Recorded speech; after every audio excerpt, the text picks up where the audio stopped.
Greetings everyone, in this video I'm going to be showing you how I painted up my Saturnine Terminator from the new Horus Heresy box set, and of course we'll be painting this up in my favourite faction, the Dark Angels. Also stay tuned in this video to find out how you can win and grab yourself this miniature in a giveaway. You will notice there is a slight element of kit bashing to this miniature, and I wanted to base this off this artwork that I found online.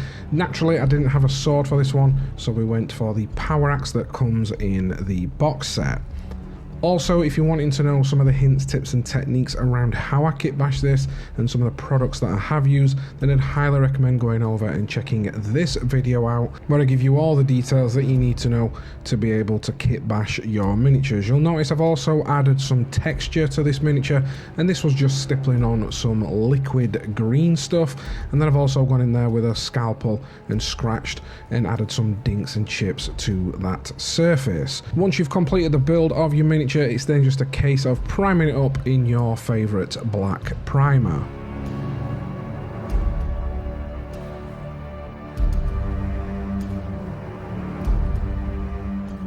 So when it came to creating the black armour for this miniature, I wanted an armour that had something a little bit more visually striking, and for that, and to add some battle worn to it and playing to the theme of that grim darkness, I wanted a black metallic undercoat first of all, which will build some more blacks atop of it to give it that more visual interest. So the more you look at it, it's almost got these little black chips that have flaked off the armour, revealing a black undercoat metallic surface. And to be able to do this, I've used 3 paints. So first of all, I've just come in and given the entire armour a coat of VALLEJO Model Air black, and this is the metallic version. There are a couple of different blacks out there, but you want to be aiming for the black metallic version. And I've just worked my way around with my airbrush, just coating this over the entire miniature, and it doesn't really matter of like overspray because we're going to be painting over the top of these a little bit later on.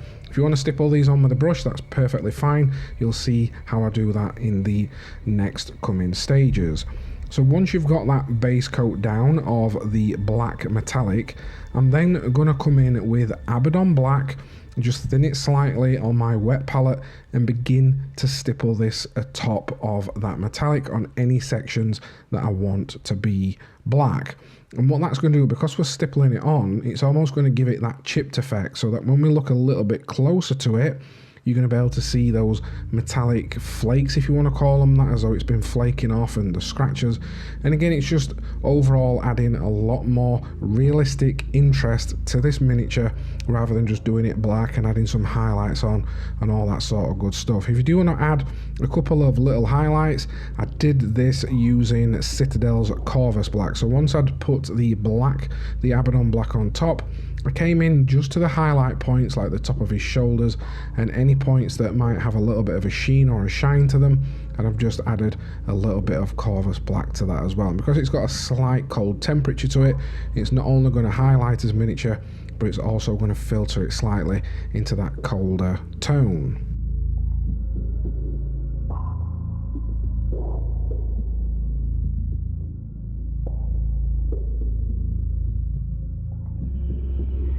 For the bone white sections on this miniature, using that same stippling technique, I'm going to use 3 colours and build them up using that stippling to create that bone white armour on the sections that I want. So I've started off with mournfang brown, and then I've slowly started to add a little bit of ubshanti bone to that, and then finally what we're going to do is a final highlight of wraith bone for the brightest sections. But don't worry about any overspray sections at this point. Just stipple it on and we can tidy any other points up a little bit later. The goal here is to be a little bit messy and almost sketchy. You want to leave some of that paint showing through with each successive layer that you go up, and you can add multiple layers to this to receive that desired effect.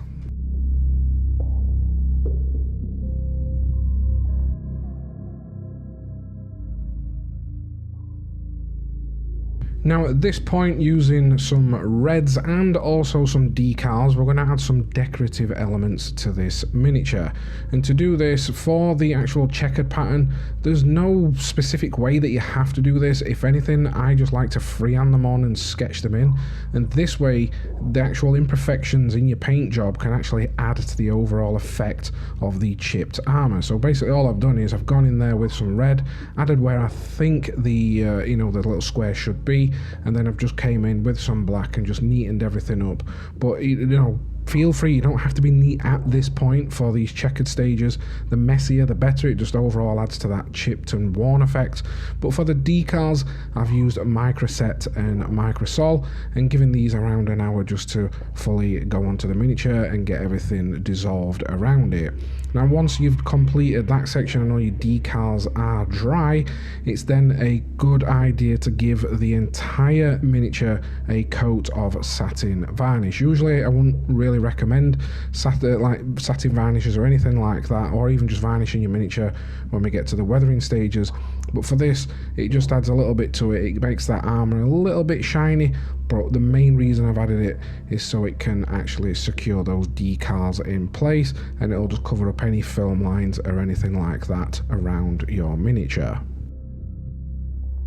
For all his cloth sections, including the hooded head, and this hooded head was actually taken from the Dark Angels upgrade sprue, or I believe it's the actual knights that this kit comes in. Both those kits do offer different head options, which fit really nicely inside these Saturnine Terminators. But the cloth sections were given a base coat of AK Smoke, and then I slowly started to add and introduce a little bit of Tooth and Coat's Vampire Fang. Now something really unique tends to happen when you use more of a bleachy white with a grey rather than an actual white itself, and it results in like a really nice unique colour. Again, using that stippling motion for the first few little highlights, but eventually I just literally came into dry brushing for those final highlights to pick out those like little highlighted spots.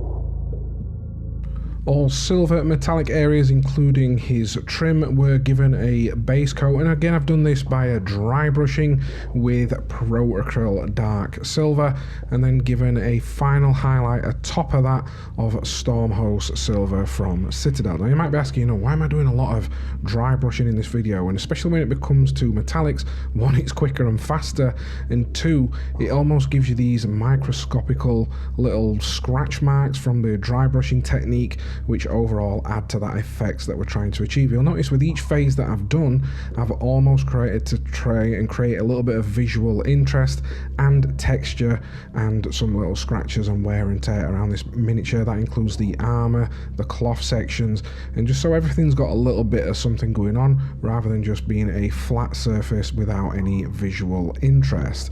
You will notice as well, I've probably gone in there and base coated out a couple of other sections on the miniature.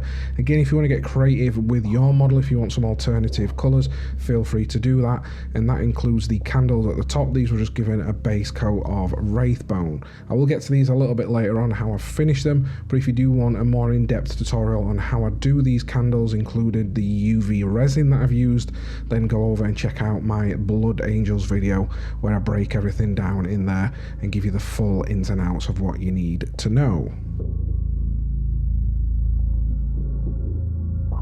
At this point now, you should have your miniature fully base coated out with all the little details painted on to the best you can. We can refine and touch things up a little bit later, but we're now going to move on to the weathering steps and the finishing touches of this miniature.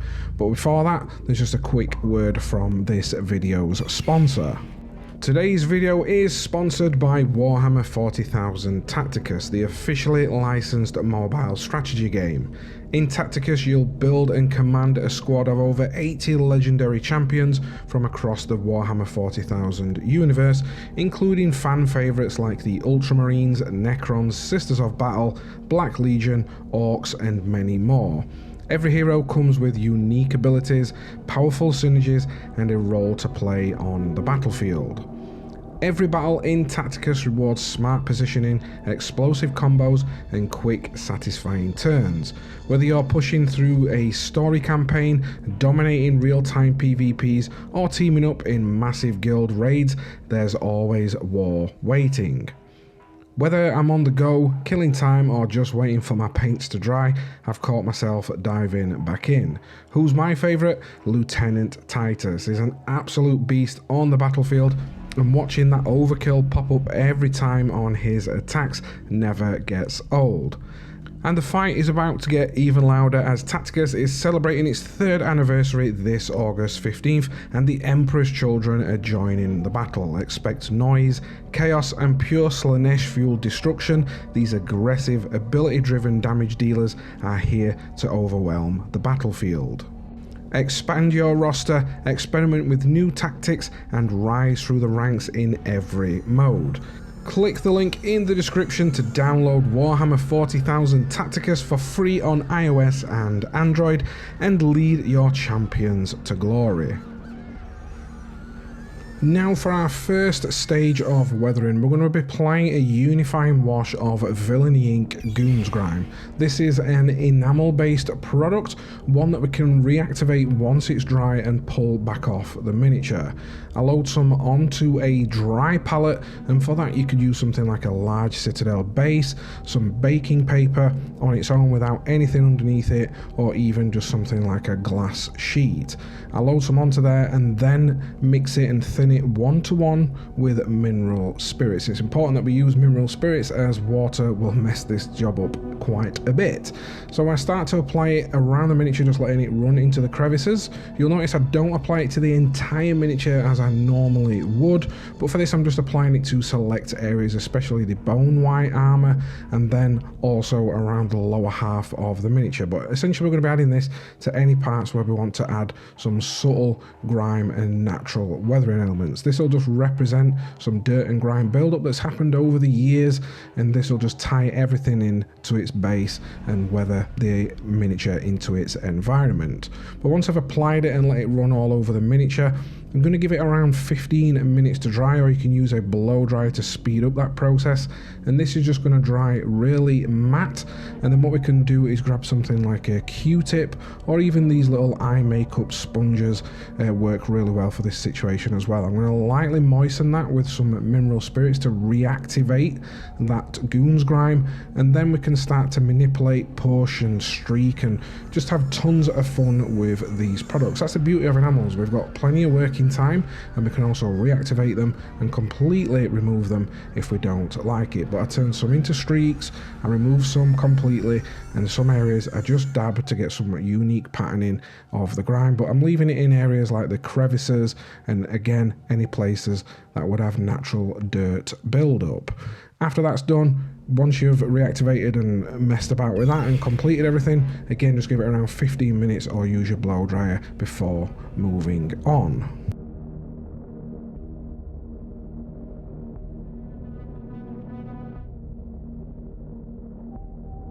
After this, we're going to move into some oil dot filtering. Now, if you've never used oil paints on your models before, again, very much like the enamel paints, they have a ton and a wide range of possibilities. One, we can tint surfaces and they blend out really easy, which is what we're going to do with this oil dot filtering. So essentially with oil dot filtering, I've got a mix and loaded up onto a palette, a mix of some earthly and rust tones. Again, all the paints and everything that I've used in this video will be in the links and the paint list below in the description, but I'm just going to dot on all these different tones, including some bright ones that will replicate some dust. And what we're going to do then, once we've dotted these around the miniature, just add little polka dots here, there and everywhere to your miniature, and then we're going to get a clean old dry brush and begin to blend these into the surface and buff them into the surface using an up and down motion. So just very lightly start to buff your way around the miniature, and some of these are going to blend into each other and it'll create some nice subtle streaks. And once you've completed that, when you start to look around the miniature now, let's say we've just got a black panel, and that black panel is going to have a ton of variation going off inside it. So it's got the Goons Grime, the metallic metallic flakes from the original acrylic work that we did, and then now because we've done the oil dot filtering, it's going to shift slightly, add some streaks and some additional weathering elements to this miniature.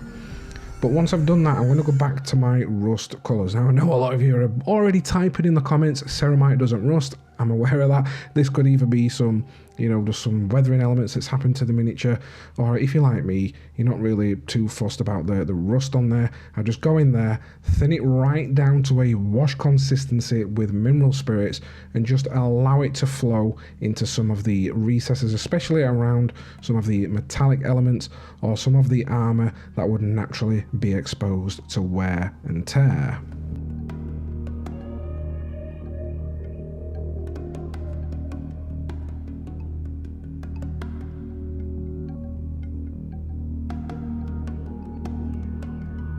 Now, keeping in line with that rust theme, and for some areas where I wanted some really heavily corroded rust, such as the chains and any sections that would really be rusted, I'm going to come in with some Dirty Downs rust. Now, if you've never used Dirty Downs rust, it is literally magic in a bottle. It creates the most unbelievable rust looking product.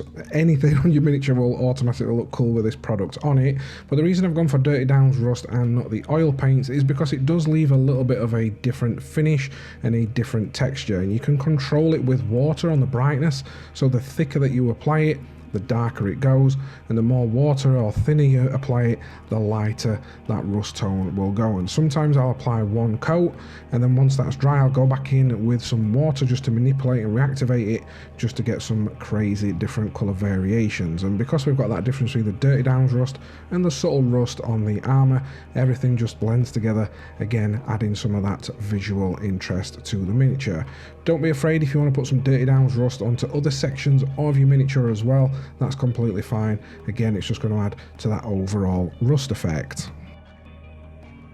For some final steps of weathering to this miniature, I've loaded up some contrast paints onto a brush and thinned them slightly with water, and using a cocktail stick or a sharp tool, I've just gone round the lower half of the miniature and added some splats. This just ties it into its base as though it's been walking along and it's kicked up some of that mud, and it's naturally gone onto the miniature. And if you've got a gory scene, it might be good to put some blood on at this stage as well, but just adding little speckles like this just give that miniature a little bit more. Now, depending on what basing scheme that you choose for your miniature, it's also a good idea to get some pigment powders and dust them up onto the legs. So if you've got some onto the base, say like this one where it's a brown base, I've got a brownish orange dusty colour, and I've dusted that onto the base and up the legs of the miniature to really tie it into its environment.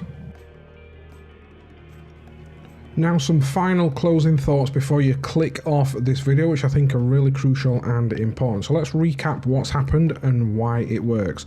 So first of all, during the build, before we've even applied any paint to this, and you'll see why everything comes together with the layers that I'm going to talk about. So we've added a little bit of corrosion using that liquid green stuff, which is going to rough up that texture, adding to that real element of bubbling paint or just the metal corroding over time.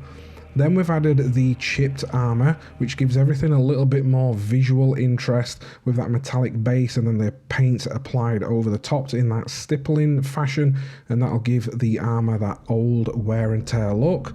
And then we've gone straight into the weathering elements, and we've added some rust with different variations of oil paint, and we've got some matte effects and some more dampish satin effects in there. And then we've also got the rust elements, and all these elements do come together. They're not any additional steps. Say if you're painting in the Envy Metal style, whereas you do like a second highlight and then your final highlight layer, we're just swapping them out for, you know, these reductive techniques, oil paints and some additional products to overall give the miniature that realistic finish. Now, I did say you could win this miniature for yourself, and how to get hold of this exact miniature is all you need to do to be entered into it, and I will draw this in about 30 days time, in around a month's time, is like this video, comment on it, and share it to any of your social media. So once you've done that, drop me a comment below what techniques you'll be using in this video and let me know what you've done. Share this around, and then you will be entered into a chance to win this miniature. And I think this is something going forward that I am going to be doing with each one of my videos, and it just gives you, the viewer, and I can give back to you guys as a massive thank you. But if you don't want to do that, just simply liking, sharing, and being a subscriber so that you don't miss out on any other video. Finally, just a thank you to Warhammer 40,000 Tacticus for sponsoring this video. Make sure that you are joining the fight across the Warhammer 40,000 universe by downloading and using the links below to lead your faction to glory. I've been Nate the Feral Painter, and I will catch you in the next video.